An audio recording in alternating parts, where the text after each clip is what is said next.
Hari ini ada yang tidak berangkat? Vira.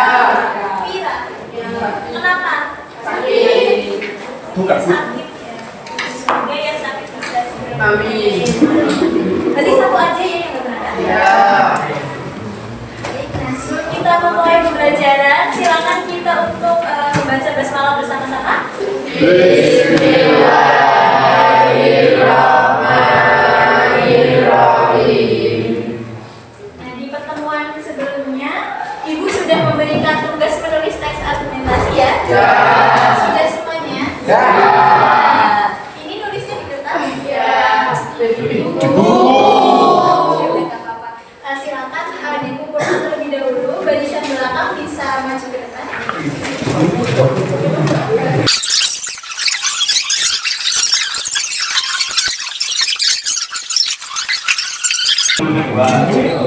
Kira-kira ada yang mau maju nggak membacakan teks argumentasinya? Kenapa nggak mau? Kalau ada yang berani maju, nanti Ibu kasih nilai tambahan untuk nilai keaktifan. Ayo siapa? Ayo anak-anak coba membacakan aja.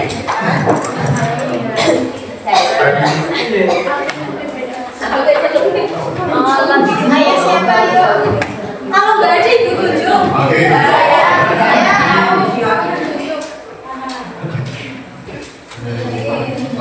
Mau berapa? Ada yang mau request berapa yang maju?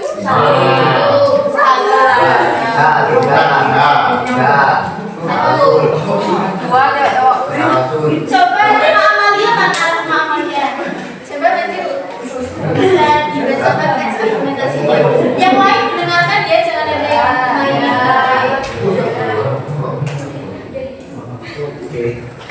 Coba dibacakan.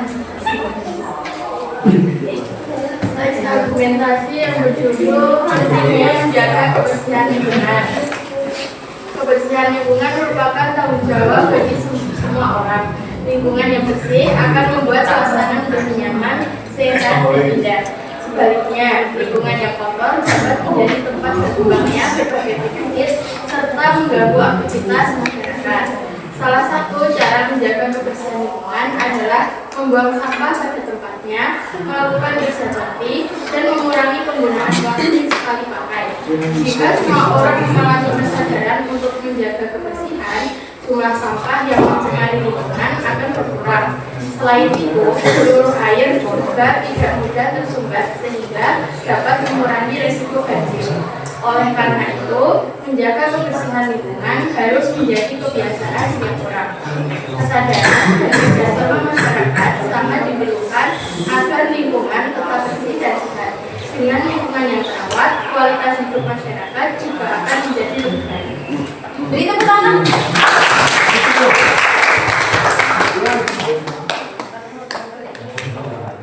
Ada lagi yang mau maju? Coba membacakan saja di depan. Satu lagi ya. Cowok. Ya, boleh. Siapa ya? Kayaknya cowok banyak yang belum. Iya. Cowok. Siapa yang atau ada yang mau ini? Randy, Bu. Siapa? Randy. Kalau cowok diri sendiri jangan rujuk temennya. Mana ini yang cowok? Kok enggak ada? Kalau tahu nih ada yang masuk itu sampul. Ini ada yang enggak ada namanya ini. Wah itu suruh baca. Oh, anak-anak sini baca. Ini siapa ini? Cewek. Ini. Yang saya. Ini kalian seragam sampulnya nih. Paling siapa paling? Ini yang paling atas ya di barisan Solo. Coba masuk di depan. Pentingnya disiplin bagi pelajar.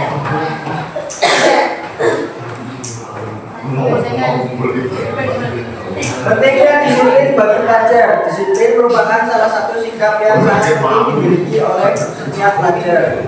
Dengan disiplin, siswa dapat mengatur waktu belajar, menaati peraturan sekolah, dan bertanggung jawab terhadap tugas yang diberikan. Oleh karena itu, disiplin berperan besar dalam menentukan keberhasilan seseorang di masa depan. Salah satu alasan pentingnya disiplin adalah karena disiplin membantu meningkatkan prestasi belajar. Siswa yang terbiasa belajar secara teratur cenderung lebih memahami materi dan memperoleh nilai yang lebih baik. Selain itu, disiplin juga melatih seseorang untuk menghargai waktu sehingga tidak terbiasa menunda pekerjaan. Tidak hanya dalam bidang akademik, disiplin juga bermanfaat dalam kehidupan sehari-hari. Seseorang yang disiplin akan lebih mudah dipercaya oleh orang lain karena mampu menepati janji dan menjalankan tanggung jawabnya. Sikap ini sangat dibutuhkan ketika memasuki dunia kerja maupun kehidupan bermasyarakat. Berdasarkan alasan tersebut, dapat disimpulkan bahwa disiplin adalah kunci keberhasilan bagi setiap pelajar. Oleh karena itu, setiap siswa harus membiasakan diri bersikap disiplin agar mampu meraih prestasi dan menjadi pribadi yang lebih bertanggung jawab. Terima kasih. Secara garis besar kalian sudah paham mengenai apa itu teks argumentasi. Terus tadi juga teman kalian yang sudah maju sudah tahu mana fakta, mana opini, dan sudah tahu juga struktur dari teks argumentasi dan sudah rapi, sudah jelas sudah terkait dengan teks argumentasi. Dan nanti ini ibu akan nilai satu persatu, terus yang belum mengumpulkan bisa segera mengumpulkan ke ibu ya. Ini udah ada satu tadi, sisanya berarti 4.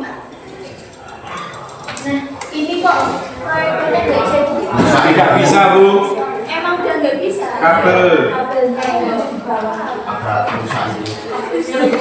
Kabelnya minta dipangkas.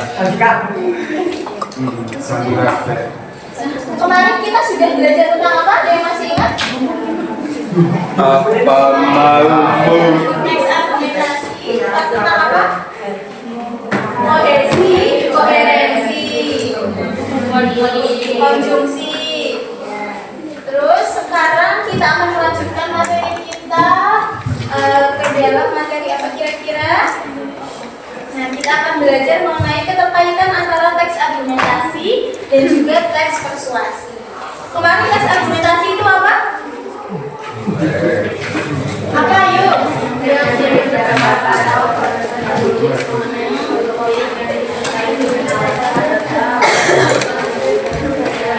Ya, betul. Kemudian teks persuasi ada yang tahu?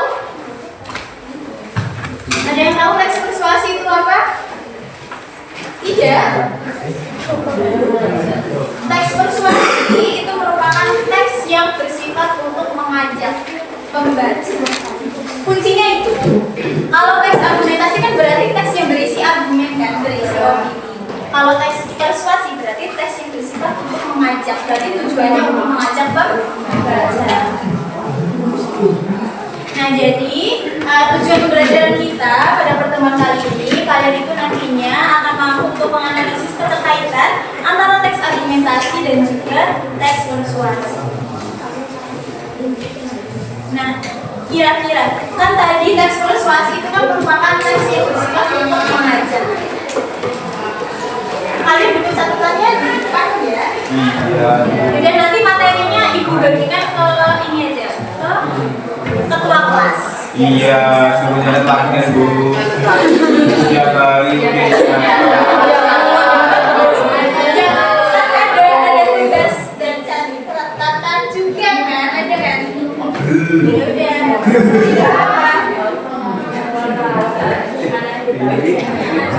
Nah, sekarang kita masuk ke ciri-ciri teks persuasi. Kira-kira apa saja ciri-ciri teks persuasi?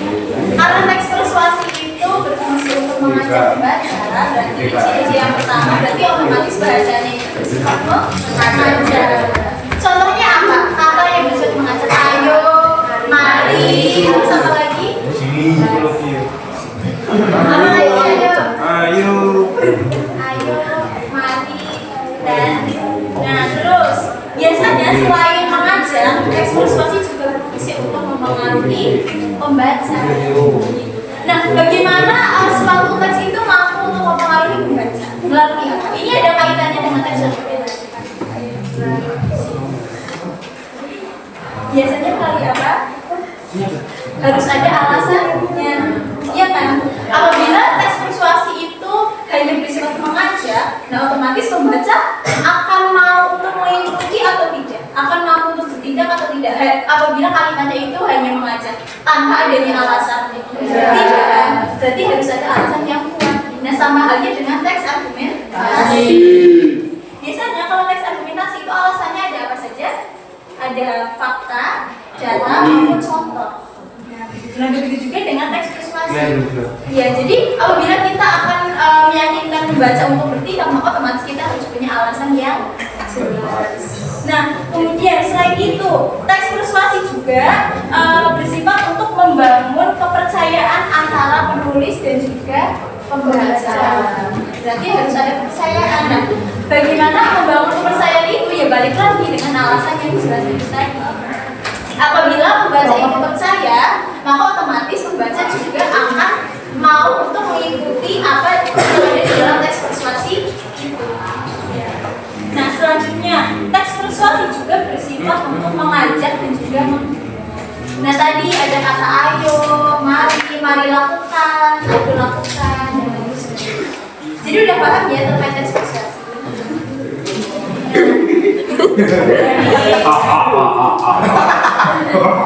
Jadi dapat disimpulkan bahwasanya kalau teks argumentasi itu kan berarti outputnya atau keluarannya kan pembaca itu akan percaya. Kalau teks persuasi berarti keluarannya mau bertindak, iya kan? Jadi selain percaya berarti harus bertindak juga karena di dalam teks persuasi ada kalimat yang bersifat mengajak. Nah, itu ya. Jadi kalian sudah tahu mengenai teks persuasi. Sebenarnya kalian juga sudah sering kan menjumpai kayak contoh poster mengenai teks persuasi. Kalau di lingkungan sekolah kalian pernah menjumpai apa? Ayo jaga kebersihan. Terus apa lagi? Ayo buang sampah di tempatnya. Jangan buang sampah sembarangan. Nah, itu merupakan Jangan merokok. contoh dari poster yang bersifat persuasi atau mengajak. Selain itu ada apa lagi? Ayo stop, dilarang merokok di sekolah. Rokok. Merokok kan tidak boleh. Terus apa lagi? Apa lagi kira-kira? Bola. Stop bullying. Stop bullying. Ya, tidak boleh berantem. Tidak boleh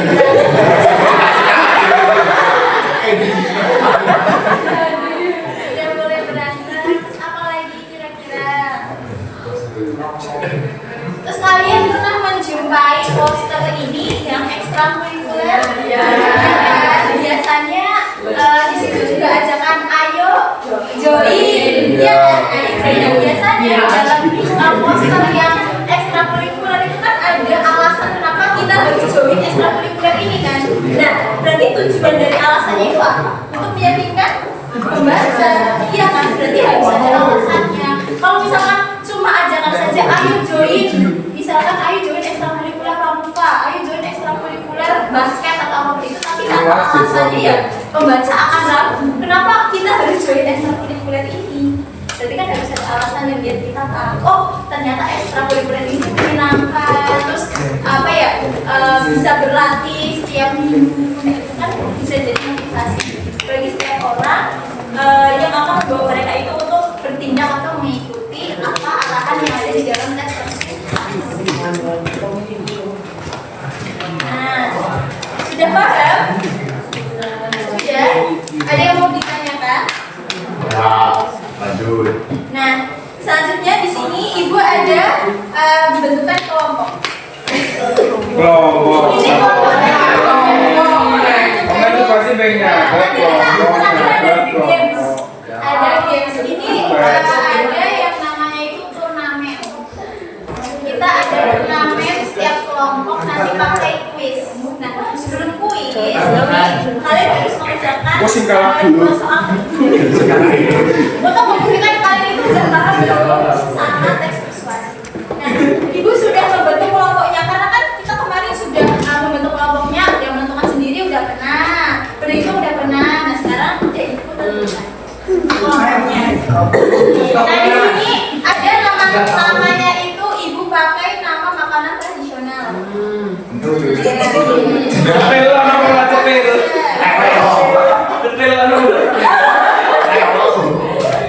Banyak ini. Pertama ada kelompok ketuk. Pertama ada Andre Firmansyah, anak angkat tangan. Nah itu ya kelompok ketuk. Bagus iki. Kedua ada Pracita. Duh, aku. Ya. Ketiga ada Bagus Dendi. Duh, ngomong ya gelut. Akila Septiana. Anaknya itu kelompok ketuk, silakan perwakilan. Hei, awak kelar, ayo. Diletakkan di meja ya, posisinya ya. Apa, Dre?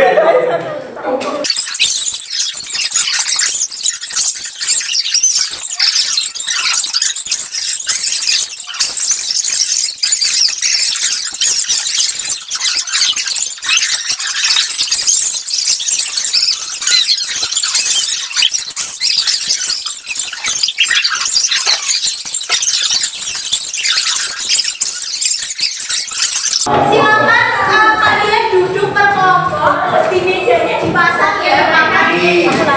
Ya, Lila. Beri baik, beri baik, beri baik.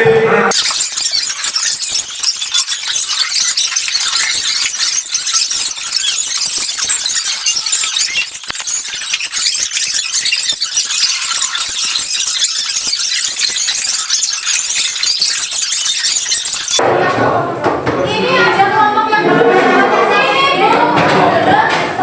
Belum. Minggir sana.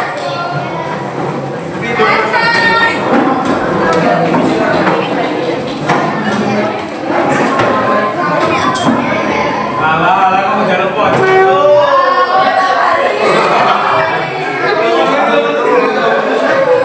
Udah duduk di kelompoknya masing-masing. Sudah. Nah, di sini cuma ada 2 soal. Kalian kan lihat ya, cuma ada 2 soal. Di sini soalnya gampang. Nanti kalian baca 2 teksnya, terus kalian analisis persamaan dan juga perbedaan kedua teksnya itu apa. Nah, terus kalian juga bisa menunjukkan di bagian teks 2 itu yang ajakan itu yang mana. Itu ditulis maupun di garis bawahi, tidak apa-apa, yang penting harus jelas mana kalimat ajakannya. Sudah paham? Kalau di bagian sini tidak muat, bisa ditulis di bagian sini yang terus jangan lupa di LKPD-nya diberikan nama kelompok, kelompok apa, mewakili apa, terus ada nama kalian sama nomor absen. Sudah paham? Ya? Sudah, silakan dilakukan. Ibu kasih waktu 2 menit ya.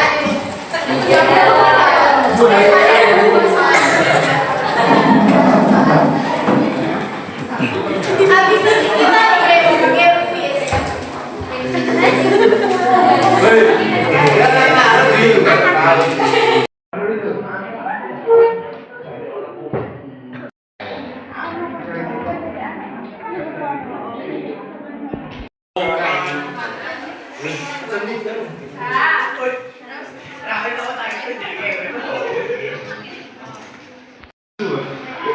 Apa sih Bapak? Jadi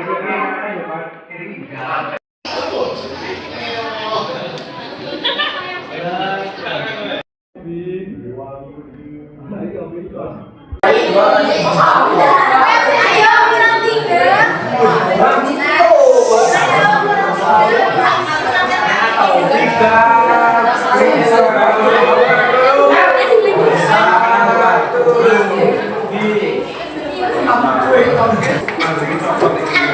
Nah, silakan Nah, ambil satu HP terserah punyanya siapa nanti untuk mengerjakan kuis. Cukup satu HP aja untuk mengakses.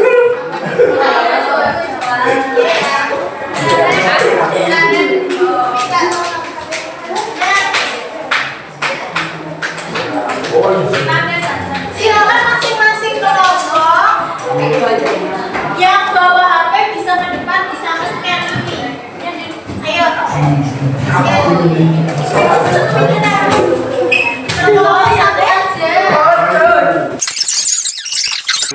Nah ini namanya tuh semua ya. Namanya itu nama kelompok aja ya. Kelompoknya apa? Berarti grupi aja grupi. Kalau berbeda ya beda. Nanti skornya kan akan muncul atas nama kelompok kalian. Yo, Poti udah masuk sama Timur. Ini ada Poti kan namanya.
Ternyata tahu ada yang mengubah ukuran jendela, ada yang beralih tempo.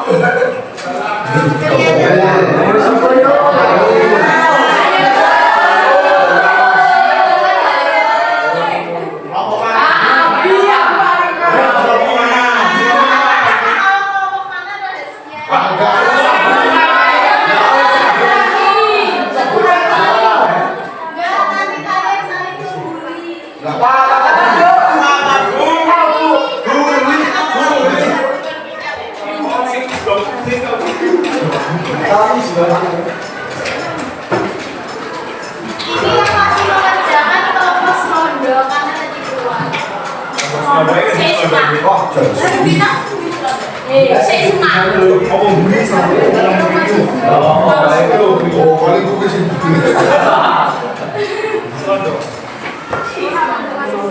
Ini yang lain udah pada selesai. Ini udah muncul nilainya. Nih, nomor 1 Grubi ternyata. Yeay, 1 Grubi. sudah ini segini ya Bu yang buat pelajaran kita semua. Nomor 1 guru B skornya 16.800. Yang kedua centil 15.900. Terus ketiga itu getok 15.400. Ini bukan nomor guru B, bener semua ini. Ngomong serius juga bener semua.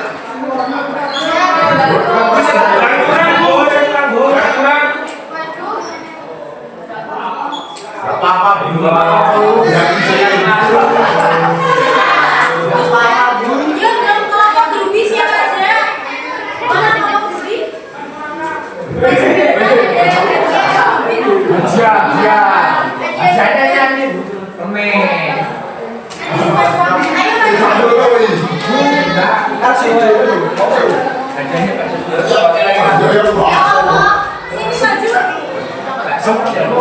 Ini ada berapa? Sisa satu ya. Ada syaratnya. Kalau yang mau ini satu pantun satu. Yang mau ini satu mau pantun?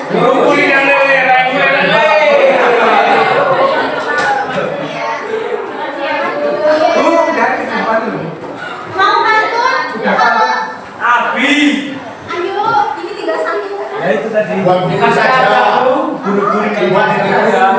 Buat saya. Ya. Beneran? Itu loh Bu kasihan.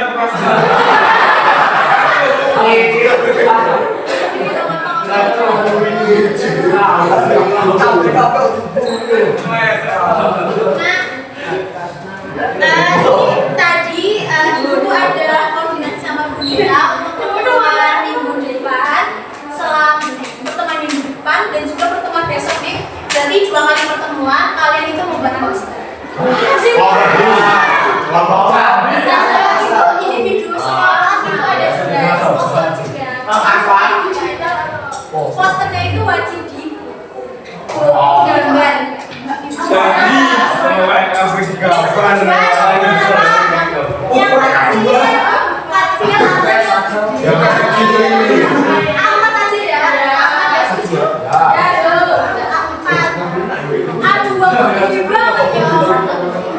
Berarti untuk pertemuan depan kalian itu membuat poster. Posternya itu dikerjakan di kelas. Jadi nanti di kelas kalian benar-benar cuma ngerjain poster aja. Di-print boleh enggak? Apa? Di-print. Nggak boleh, benar-benar harus ditulis. Posternya itu harus pasti ya. Udah paham kan tadi? Nah, besok jangan lupa bawa buku gambar, terus bawa alat tulis yang memadai, bisa spidol, bisa krayon, atau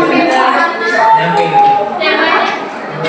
Nah, temanya persetujuan mau apa ayo? Bebas. Bebas. Mau bebas? Iya, bebas. Mau bebas? Ya. Udah, nanti temanya bebas ya. Besok dikerjakan di kelas. ini tugasnya individu ya. Ini tugas project dan tugas project itu yang nilainya itu paling besar. Paling besar daripada tugas-tugas harian sama tugas ulangan. Itu lebih besar ya. Berarti kalau project harus dikerjakan biar hasilnya itu bagus. Itu ya benar-benar. Ada mau pertanyaan?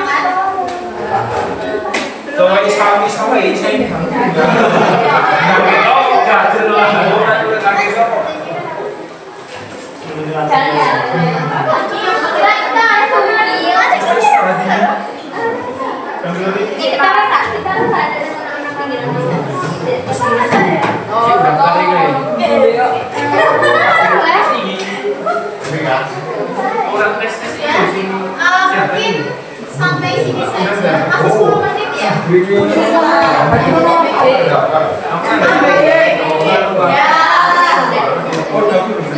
Udah gak ada pertanyaan lagi nih, kalau gak ada gak ada? Berarti itu ya PR-nya